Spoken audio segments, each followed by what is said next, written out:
পরিশ্রমে কোনো লজ্জা আছে? আমরা কাজ করে খাবো, ঠিক কিনা? Never under estimate any job. যুবক ভাইয়েরা শুনতেছ? এরকম আওয়াজ করতে হবে, কান খাড়া করে শোনো। Never under estimate any job. কোন চাকরিকে ছোট করে দেখা যাবে, whether it's small or big, you don't care.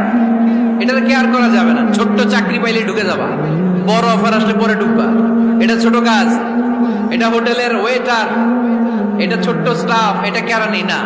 কাজ কাজই, কাজের মধ্যে কোনো ছোট বড় নাই। খেটে খাওয়া মানুষকে বিশ্বনবী অনেক সম্মান করতেন। বিষ্ণু ইসলাম খেটে খাওয়া মানুষদেরকে এত ভালোবাসতেন, বিদায় হজের মতো এত গুরুত্বপূর্ণ ভাষণও এই মেহনতি মানুষদের কথা বাদ যায় না। সুবহানাল্লাহ বলবেন না?